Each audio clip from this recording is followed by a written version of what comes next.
माहौल क्या है, मैं कुछ और छात्र यहाँ पर आए हैं उनसे बात करता हूँ। तो आपका नाम क्या है? आदित्य कुमार। आप क्या करते हैं? LLB। लखनऊ यूनिवर्सिटी से। हाँ, लखनऊ स्टेशन। क्या बनना चाहते हैं?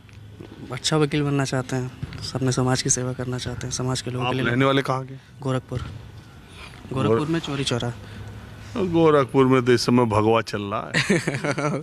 लेकिन हम लोग बहुजन विचारधारा के हैं और हमेशा रहेंगे। अच्छा, ऐसा क्या है कि बीजेपी के प्रति आपका लगाव, मतलब इतने सालों में विश्व में इतना डंका बज रहा है देश का, मोदी जी के नेतृत्व में तमाम हिंदुत्व की बात चल रही, विकास की बात चल रही, राम मंदिर निर्माण आपके गोरखपुर के बगल में अयोध्या में हो रहा है, इस सब का असर आप लोगों पर कितना है और क्या है? हम लोगों पे इसका असर कोई नहीं है। देखिए, मंदिर बन रहा है तो मंदिर से हमें क्या मिलेगा? मंदिर से हमें कुछ नहीं मिलने वाला है। जो वहाँ पे पुजारी हैं, वहाँ पे जो दान दक्षिणा चढ़ाया जाएगा। अब जैसे मंदिर बन रहा है तो अभी देखिए, कुछ दिन पहले देखने को मिला था कि काशी में कुछ मंदिरों में जो है पुजारी होते हैं, उनके लिए फॉर्म भरे जा रहे हैं। लेकिन पुजारी हम तो नहीं बन सकते ना, पुजारी अपर कास्ट के लोग बन सकते हैं। तो उससे हम लोगों को कोई मतलब नहीं। हम लोगों को चाहिए शिक्षा चाहिए। आज SC ST बनने के लिए कुछ पढ़ाई लिखाई, कुछ योग्यता कर्मकांड जानना भी है। अगर आप उतना जान ले तो शायद आप भी बन जाए। नहीं, बिल्कुल नहीं बन सकते हैं। बिल्कुल नहीं बन सकते। यहाँ पे उनसे ज़्यादा जितने वहाँ होंगे उनसे ज़्यादा यहाँ संस्कृत से PhD हैं। हमें बनाए तो सही, यहाँ बहुत सारे मिल जाएंगे पंडित, एक से बढ़ के एक हैं पंडित। उसकी टेंशन ना लें, हमें मौका तो दें, हम चलें। लेकिन पंडित ही तो पंडित है। नहीं, देखिए पंडित सर, वही है जिसको ज्ञान है ना। यहाँ ज्ञानी बहुत हैं। यहाँ दे तो दलित नाम के उनको भगा दे रहे हैं, तो कहाँ से कोई पंडित बन पाएगा बताइए? ज्ञानी शास्त्रों में तो कहा गया है जिसके पास ज्ञान है वही जो है पंडित है। वो भी इंसान, हम भी इंसान। ये अगर जात के हिसाब से जो है उनको पंडित बना दिए हैं, हम लोग जो है दलित हैं, तो इस वजह से एक से बढ़ के एक ज्ञानी यहाँ संस्कृत में PhD PDF लोग कर रहे हैं। अरे मुझे मालूम है देश में। तो अच्छा, एक बात बताइए, ये जो राम मंदिर का पूरे देश से आह्वान हो रहा है, 22 जनवरी को जुटान होगा पूरे देश से, तो आप लोग भी जाएंगे कि नहीं? क्यों जाएंगे? हमारा वहाँ क्या करना है? हमको राम से कुछ लेना देना नहीं है। हम केवल बाबा साहब को जानते हैं, बाबा साहब को पूजते हैं, उन्हीं के मानते हैं। राम को हम लोग नहीं जानते ना। ये सब केवल जो है दिखावा करने के लिए वोट बैंक, ये मोदी जी केवल गेम। मर्यादा पुरुषोत्तम राम तो सबके हैं यार। राम ने क्या किया हमारे लिए, लोगों के लिए क्या किया बताइए?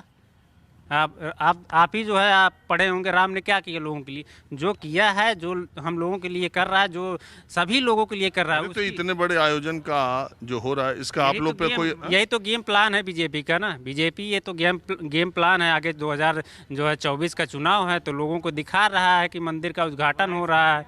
ये सब गेम है, लोग समझ नहीं पा रहे हैं।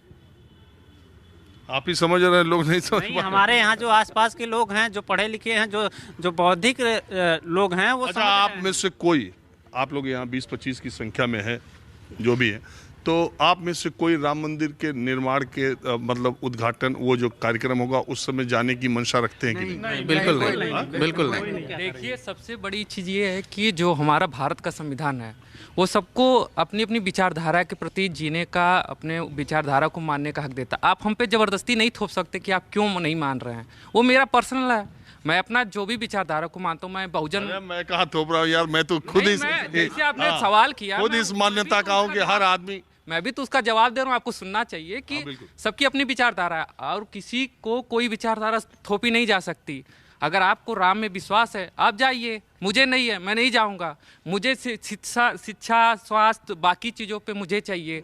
मुझे नौकरियों पे अधिकार चाहिए, हमें शिक्षा चाहिए, बेसिक ज़रूरतें जो है, स्वास्थ्य चाहिए, हॉस्टल भी चाहिए, वो आप दीजिए जो मुझे चाहिए। मुझे राम नहीं चाहिए, आप ज़बरदस्ती ये थोड़ी कहें कि नहीं आप राम को। मुझे कल को हो सकता है कि आपकी कोई और विचारधारा पसंद आ जाए, तो मैं आपके विचारधारा, जिसे आपने कहा ना कि आप लोग इतने सालों से भाजपा से क्यों नहीं अट्रैक्ट हो पाए। नहीं, मैं कह रहा हूं कि आप जो बात कह रहे थे अभी जितने लोगों का है, मैंने कहा बीजेपी लगातार प्रयास कर रही है और ऐसे आंकड़े बता रहे हैं प्रधानमंत्री तो की। आंकड़े तो ये भी बता रहे हैं कि पिछले 2014 के बाद से कितनी ज़्यादा SC और ST के प्रति हिंसा हुई है, पिछड़े वर्ग के प्रति कितना ज़्यादा हिंसा हुई है, चाहे आप महिलाओं के प्रति कितनी सुरक्षा ये लोग दे पाए हैं। आज भी, अभी तो मैं चैलेंज देता हूँ, अभी रिसेंटली यहाँ पुलिसकर्मी के साथ ट्रेन में हादसा हो गया, महिला पुलिसकर्मी, क्या कितनी जवाबदेही है सरकार की? क्या इस मुद्दे को इससे तोपा जा सकता है कि नहीं राम मंदिर बना देंगे, ये सब खत्म? राम अलग चीज़ है, आपकी धार्मिक भावना आप करिए, मेरी धार्मिक भावना, मैं नहीं धर्म मानूंगा तो आप ये थोड़ी करेंगे कि ये ज़बरदस्ती नहीं आप मानो। कोई इस्लाम को मानेगा, कोई बौद्ध को मानेगा, कोई जैन को मानेगा, वो तो अपनी, हमारी संविधान हमें ये स्वतंत्रता देता है। मैं आपसे यही सवाल पूछने आया हूँ कि यहाँ जो पढ़े लिखे दलित समाज के स्टूडेंट हैं और मेधावी छात्र हैं, ये नहीं कह रहे कि नहीं वो ना बनवाए, चाहे मैं, हम लोग उसका विरोध भी नहीं कर रहे, लेकिन मुझे तो शिक्षा चाहिए, मुझे स्वास्थ्य चाहिए, ये इसके लिए तो हम आंदोलन करेंगे, इसके लिए हम आवाज उठाएंगे। तो वही मैं पूछने आपसे भाई आया यही हूँ कि आपके समाज की जो बात है, आपके समाज को जो समाज की बात मजबूत जो करने, वो आवाज तो कमजोर हो गई। हमारे इस समाज में राम को भी मानने वाले हैं, हमारे इस समाज में तो राम को भी मानने वाले हैं। क्या उनको शिक्षा की जरूरत नहीं है? क्या उनको स्वास्थ्य की जरूरत नहीं है? आप बताइए, राम को मानने कोई ऐसा तो है नहीं कि नहीं ये मानेंगे ये नहीं मानेंगे। मुस्लिम कन्वर्ट हो जाते हिंदू में, हिंदू कन्वर्ट हो जाते मुस्लिम में, क्रिश्चियन में कन्वर्ट हो जाते हैं। कितने ज़्यादा दलित लोग क्रिश्चियन में कन्वर्ट हो गए, क्यों कन्वर्ट हो गए? आप समानता अधिकार नहीं दे पा रहे हैं, आप फिर कह रहे हैं कि भाजपा को क्यों नहीं मान रहे हैं। कोई पेशाब कर दे रहा है किसी दलित पे, उसका पता ही नहीं चल रहा है, न सदन में सवाल उठाया जा रहा है इन सबको लेके, तो आखिर क्यों आपकी तरफ जाएगा कोई? कल मैं वही तो सवाल पूछ रहा हूं, निकल के आया और फिर मैं उसी चीज में जाके घुसूं, जिस कीचड़ से मैंने यहाँ आपके दबाए हुए अत्याचारों से निकला, फिर मैं उसी में जाऊं, तो ये मेरा कितनी मेरी बुराई होगी? मैं यही तो पूछा हूं कि तू जो आवाज सबसे सशक्त थी मायावती जी की, वो लगता नहीं आपको कमजोर हो गई? ये हो सकता है पॉलिटिकल इन्फ्लुएंस है, कल आपकी सत्ता है, परसों किसी और, भाजपा भी तो थी 0 सीट पे थी, आज है, कल को बहुजन समाज भी आगे जाएगा, फिर बसपा पार्टी भी आगे जाएगी। अभी हो सकता है कोई और हवा चल रही हो, अभी मोदी भविष्य तो आकाश आनंद में भविष्य है, किसी में भी भविष्य हो जाता। क्या कोई जानता था मोदी में भविष्य था? हाँ, क्यों नहीं हम लोग बनाया जाएगा, युवाओं को जोड़ा जाए, अब उनकी जो नीतियाँ हों, अब वो अपनी नीतियों पे, अब उनकी विचारधारा जब आप वो उतरेंगे मैदान में तब तो देखी जाएगी। हाँ, तो मैं आपसे बात रह गई थी बीच में।